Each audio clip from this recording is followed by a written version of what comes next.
ఇంగ్లీష్‌లో మాట్లాడాలంటే భయమా? మీలాంటి వాళ్ళ కోసమే spoken English personal training classes వెంటనే జాయిన్ అవ్వండి.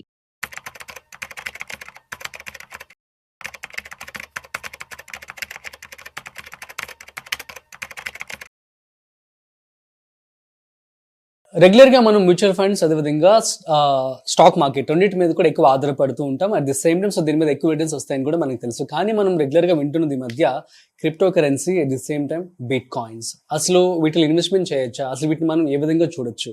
వీటికి సంబంధించి పూర్తి సమాచారం ఇవాళ మనతో చెప్పడానికి ఫైనాన్షియల్ ఎక్స్పర్ట్ గిరిబాబు గారు ఉన్నారు. సో వారి మాటల్లోనే అడిగి తెలుసుకుందాం. సో హాయ్, హలో, నమస్తే, వెల్కమ్ టు సుమన్ టీవీ. నేను మీ Rajeev Pasupuleti. So let's start. Hi sir, నమస్తే. నమస్తే అండి. Sir, cryptocurrency versus bitcoins versus mutual funds versus stock markets అంటే ఏం చెప్తారు? సో క్రిప్టో కరెన్సీ అంటేనే బిట్ కాయిన్స్. క్రిప్టో అంటే ఒక ఫిక్చువల్ కరెన్సీ అని అర్థం.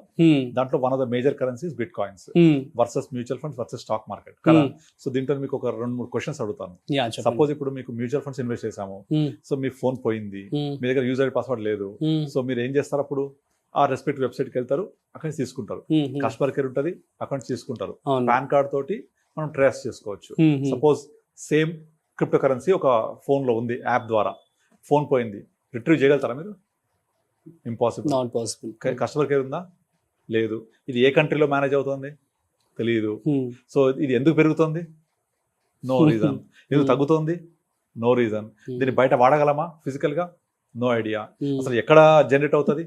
ఎవరు ఆపరేట్ చేస్తారు? అన్ని క్వశ్చన్స్ నో. ఇన్ని క్వశ్చన్స్కి నో ఉన్నప్పుడు బెటర్ అవాయిడ్. అంతే కదా. సో సింపుల్ గా మీ దగ్గర ఇప్పుడు చాలా మంది క్రిప్టో కరెన్సీ ఇంత పెరిగింది అంత మంది చూపిస్తారు కదా, ఒక్కరిని చూపించండి ఇక్కడ ఇన్వెస్ట్ చేసి తీసుకున్న వాళ్ళని. అండ్ ఇంకొకటి ఏమవుతుందంటే, ఇప్పుడు సిటీ బ్యాంక్ ఇదివరకు ఉన్నప్పుడు ఇండియాలో, ఇప్పుడు లేదు, వెళ్ళిపోయింది. సిటీ బ్యాంక్ ద్వారా చాలా మంది కొన్ని యాప్స్ తోటి పర్చేస్ చేశారు. City bank was acquired by axis bank. వీళ్ళు ఏం చేశారంటే ఈ గేట్ వేని క్లోజ్ చేసేసింది. ఇప్పుడు ఆ డబ్బులు రావడం ఇంపాసిబుల్. మళ్ళీ ఆ డబ్బులు రావాలంటే వాళ్ళు దుబాయ్ ద్వారా వేరే బ్యాంక్ అకౌంట్ ఓపెన్ చేసుకొని వేరే రూట్ లో రావాలి. అంత ఈజీయా? అసలు మరి ఇందులో అసలు పెట్టుబడి పెట్టిన వాళ్ళ పరిస్థితి ఏంటి? లాస్ అయినట్టే వాళ్ళు. అంతే పక్కా. ఎన్ని యాప్స్ పోవట్లేదు. మీకు రీసెంట్ గా ఒక యాప్ కూడా బినేస్ యాప్ ఉంది, అది ఎగిరిపోయింది కదా, యాప్ క్లోజ్ అయిపోయింది ఓవర్ నైట్. పోయినట్టే అవన్నీ. అసలు ఎక్కడ కంట్రోల్ అవుతుంది? ఇది రెగ్యులేటర్ ఎవరు? తెలియదు. జస్ట్ గవర్నమెంట్ ఏం చేసిందంటే మీకు డబ్బులు వచ్చాయంటే 30% ట్యాక్స్ కట్టేసి ఇచ్చేయండి, అంతే. అది మాత్రమే చెప్పింది తప్ప దాని రెగ్యులేటర్ గురించి చెప్పలేదు. గవర్నమెంట్ ట్యాక్స్ వస్తుంది కదా, దే ఆర్ హ్యాపీ. సో ఎందుకు ఇన్వెస్ట్ చేయాలి అందులో? మనకు క్రిప్టో కరెన్సీ 24/7 రన్ అవుతుంది తెలుసా. 24/7 పెరుగుతుంది, తగ్గుతుంది, రకరకాలుగా అవుతూనే ఉంటుంది. మీరు బిట్ కాయిన్ చాలా స్ట్రాటజీస్ చెప్తూ ఉంటాయి. ఒక 5 years బ్యాక్ ఎంత ఉండే, 10 years బ్యాక్ ఎంత ఉండే అని. ఎందుకు పెరుగుతుంది చెప్పండి? Demand, supply. Very supply. అసలు డిమాండ్ ఎందుకు క్రియేట్ అవుతుంది కదా. ఇప్పుడు స్టాక్ మార్కెట్ పడడానికి రీజన్ ఉంది. స్టాక్ మార్కెట్ పడింది అంటే రీజన్ ఏంటి? గ్లోబల్ ఇష్యూస్ అవ్వచ్చు, లేకపోతే లోకల్ ఇష్యూస్ అవ్వచ్చు, లేదా కంపెనీ ఇష్యూస్ అవ్వచ్చు, అర్నింగ్స్ బాగాలేకపోవచ్చు. సో ఆ కంపెనీ షేర్స్ పడతాయి.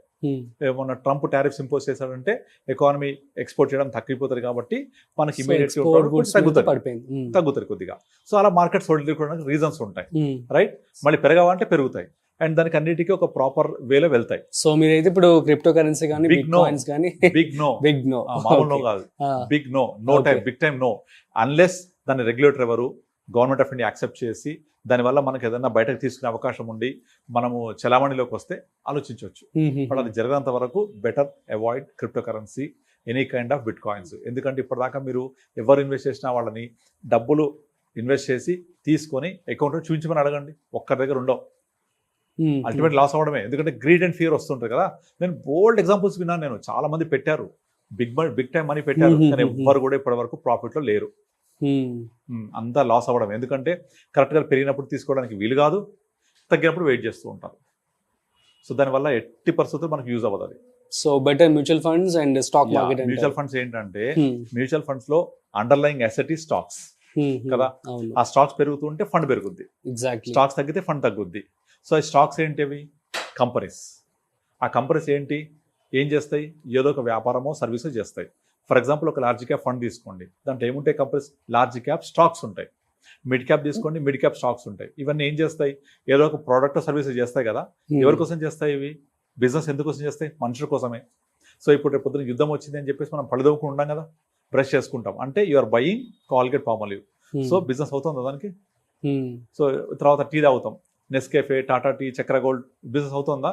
బండి వేసుకుని ఆఫీస్కి వెళ్తున్నాం, Hero Honda, Tata Motors, Maruti, అందులో పెట్రోల్ కొట్టిస్తున్నాం, IOCL, ONGC, BPCL, HPCL business నడుస్తుందా? దానికి ఎక్స్టర్నల్ గ్లోబల్ ఇష్యూస్కి సంబంధం లేదు కదా. సో ఏది ఎలా ప్రపంచం పోయినా కూడా ఈ కంపెనీస్ యొక్క ప్రోడక్ట్స్ మనం యూజ్ చేస్తూనే ఉండాలి, సర్వీసెస్ యూజ్ చేస్తూనే ఉండాలి. మనం ప్రతి ఒక్కళ్ళు ఫోన్ మాట్లాడుతున్నాం, ఎయిర్టెల్ లేక జియో, బ్యాంక్ వెళ్తున్నాం, ఏదో ఒక బ్యాంక్, అన్ని బ్యాంక్స్ లిస్టెడ్ మార్కెట్లో, వీటి వ్యాపారం నడుస్తుందా, వీటి మనుగడ కొనసాగుతుందా? సో ఇవన్నీ ఒకవేళ షేర్ ప్రైస్ తగ్గింది అంటే ఇట్స్ టెంపరీ ఓన్లీ. ఆ షేర్ ప్రైస్ పెరిగింది అంటే గ్రోత్ ఉంటుంది, రీజన్ ఏదో ఒకటి. ఇప్పుడు కంపెనీకి earnings is slaves for price అంటారు. అంటే కంపెనీ ఎర్నింగ్స్ ఎంత పెరుగుతూ ఉంటే ఆ ప్రైస్ అట్లా మూవ్ అవుతూ ఉంటుంది. So earnings are slaves for price. Earnings ఎట్లా వస్తే ప్రైస్ లో పెరుగుతూ ఉంటుంది. సో కంపెనీ ఏ సిఇఓ అయినా నేను వ్యాపారం నాకు చాలీగా, నేను ఇక్కడి నుంచి వ్యాపారం చేయను, నాకు ఇక ఇంకా హ్యాపీ అయిపోతానని అని అనుకుంటాడా? ఆపేసి అనుకుంటాడా? అనుకోరు కదా. ప్రతి ఒక్క కంపెనీ సిఇఓ, ఎండి ఆ కంపెనీని ఇంకా ఇంకా ఇంకా గ్రో చేయడానికి ట్రై చేస్తూ ఉంటాడు. సో గ్రో చేస్తూ ఉంటే వ్యాపారం పెరుగుతూ ఉంటుంది, పెరుగుతూ ఉంటే వాళ్ళకు కంపెనీ ప్రాఫిట్స్ వస్తూ ఉంటాయి. మన మ్యూచువల్ ఫండ్స్ అక్కడే ఇన్వెస్ట్ చేసేది.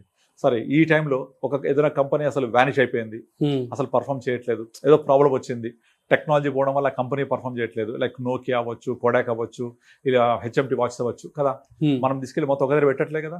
మన ఫండ్ మేనేజర్ 100 స్టాక్స్ ఇన్వెస్ట్ చేస్తాడు, అందులో ఒక 2-3 స్టాక్స్ ఏమన్నా ఎగిరిపోతే no problem, the impact will be very very minimal. So maximum companies perform చేస్తున్నాయి కదా, అక్కడ వాళ్ళకి వర్కౌట్ అయిపోద్ది.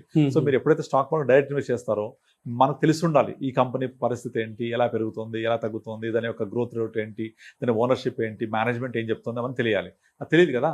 Simply invest in mutual funds, fund manage will take care of everything. దీనికి ఇంత సైన్స్ ఉంది. దాని క్రిప్టో కరెన్సీకి ఏముంది? ఎందుకు పెరుగుతున్నాయి? సడన్గా ట్రంప్ వచ్చి ఏం చేస్తాడంటే, ట్రంప్ అంటున్నా, ఎలాన్ మస్క్ ఏం చెప్తాడంటే, నేను టెస్లా కార్లు అమ్మేటప్పుడు I will accept bitcoin అంటాడు. కథం, బిట్ కాయిన్ పెరిగిపోతుంది. చైనా వచ్చి we don't allow bitcoin అంటారు, దమ్మని పడిపోతుంది. ఎక్కడో ఎవరో చెప్తే ఇది జరుగుద్ది. మళ్ళీ నెక్స్ట్ పెరుగుద్దా అంటే తెలియదు. ఎందుకు పెరిగిందో తెలియదు, తగ్గుద్దో తెలియదు. మీరు స్టాక్ మార్కెట్ ఇలా కాదు. మీరు stock market any 5 years down line తీసుకోండి, లాస్ట్ 30 years లో you take any 5 years band, market has become double.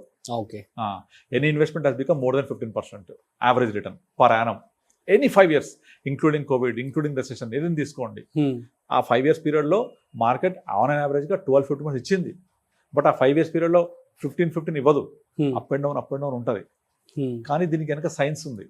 Okay, fine sir, reasoning ఉంది. Yeah, super, thank you so much. So guys, అర్థమైంది కదా. So crypto coins and nothing but bit coins అని చెప్పి గిరిబాబు గారు చెప్తూ ఉన్నారు. At the same time so మీరు కనుక పెట్టుబడి పెట్టుకోవాలి అనుకుంటున్నట్లయితే సో ఈ యొక్క బిట్ కాయిన్స్ కావచ్చు, క్రిప్టోలో అసలు పెట్టుబడి పెట్టద్దు. ఎందుకు అంటే సో దాని యొక్క ఫ్యూచర్ అనేది సో క్వశ్చన్ మార్క్ అనమాట. కాబట్టి మీరు మ్యూచువల్ ఫండ్స్ ఆర్ స్టాక్ మార్కెట్లో కనుక పెట్టుబడి పెట్టుకుంటున్నట్లయితే సో మీకు లైవ్ రియాలిటీగా మీకు తెలుస్తూ ఉంటుంది అనమాట అంతా కూడాను. So depends upon the market, మీకు ఎప్పటికప్పుడు మీ యొక్క రిటర్న్స్ అనేవి కనిపిస్తూ ఉంటాయి. సో మీకు చాలా ఈజీ అనమాట. దీనికి సపరేట్గా సెబీ కూడా రెగ్యులేట్ చేస్తుంది కాబట్టి ఎటువంటి ప్రాబ్లమ్స్ కూడా మీకు ఉండవు. That's it. సో ఇలాంటి మరింత ఇంట్రెస్టింగ్ కాంటెంట్ కోసం చూస్తూనే ఉండండి Suman TV. Thanks for watching. So మరొక ఇంట్రెస్టింగ్ కాంటెంట్తో మళ్ళీ కలుద్దాం. అంతవరకు చూస్తూనే ఉండండి Suman TV. This is Rajiv signing off. Video నచ్చినట్లయితే లైక్, షేర్ అండ్ సబ్స్క్రైబ్.